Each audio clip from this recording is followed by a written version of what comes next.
but everyone knows who wins the Olympics, and that's when the eyes of the world are on you. So it matters so much that they start, cheating in this way. Let's bring in Vassos Alexander. We talk sport every Monday to Thursday at around this time. We thought we'd reached peak Winter Olympics. Turned out we were nowhere near it.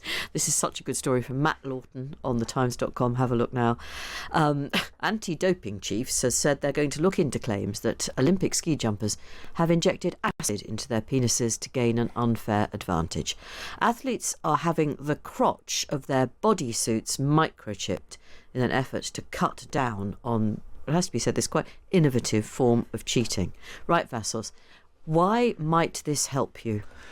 So, it all boils down to the fact that the surface area of a ski suit, which are strictly regulated, they impact stability and buoyancy in the air, so the dimensions of each jumper's suit are partly determined by a measurement of their stride length, which is taken by a 3D scanner from the lowest point of their genital area. If you increase that by 2 centimetres and you are a ski jumper, that can equate to 6 metres, almost 6 metres a longer jump. Really? Yes, because it stops downforce.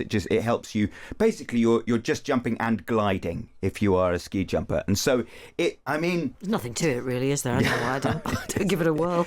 It is one of the most astonishing sights in world sport, sitting at the top of a ski jump. The big hill, the 110-metre hill, just looking down. They're basically just throwing themselves into nothingness. It is an astonishing thing, but obviously, this being the Olympics, the lovely thing about the Olympic Games, right, especially in sports like ski jumping, is that nobody really pays attention to them for 3.5 years out of 4, and then suddenly for 2 weeks they're the superstars. They have the world's focus on them, and what happens in the next 10 seconds impacts the rest of their lives. Yeah, nobody really knows who won the biathlon world championship or the ski jump world championship last year, but everyone knows who wins the Olympics, and that's when the eyes of the world are on you. So it matters so much that they start cheating in this way. Okay, so let's just, does it hurt?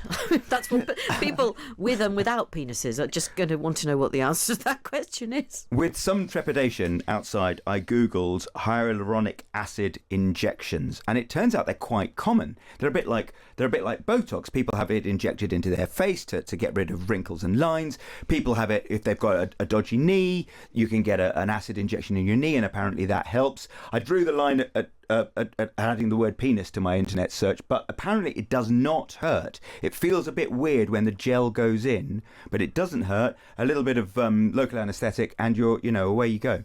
And the microchipping will just stop them being able to do this, because they have to wear the ski suit they were allocated or given. I don't really get this. So some Norwegians in Norway, by the way, they don't call it the Winter Olympics. They call it the Olympics, because this is all about this for them, and they call it the Summer Games, so the sort of the minor one for them. A couple of Norwegians were banned for doing.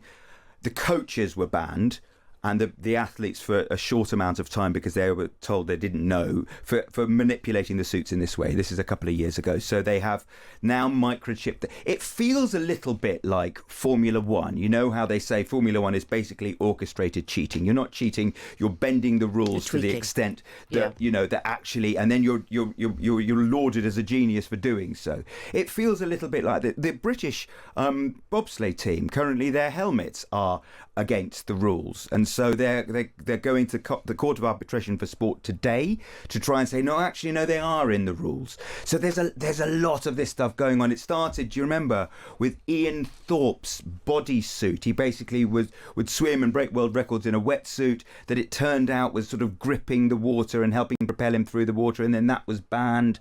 Nike's new, the super shoe that actually the IAAF said it's fine. It's millimetres. The cyclist who was banned last year because her bike had an engine in it, in its actual frame. That's not tweaking. That's outrageous. Good Good idea, though. Oh, Vassos, we've so enjoyed having you on the programme this week, and there'll be more next week when we'll no doubt we'll have ratcheted up any number of gold medals for Team GB, won't we, by then? Of course we will. Let's be optimistic. I think you're very right to be wary about your Google searches as well, and we were a little bit trepidatious. And this whole conversation seems to need to be vetted by HR now. We hope we come out of it all right. It's just worth saying that this story sort of emerged in a press conference in Italy ahead of the Winter Olympics, hosted by the president of the World Anti-Doping Agency, who is called Witold Banker. To make that absolutely clear. I'm going to try and follow that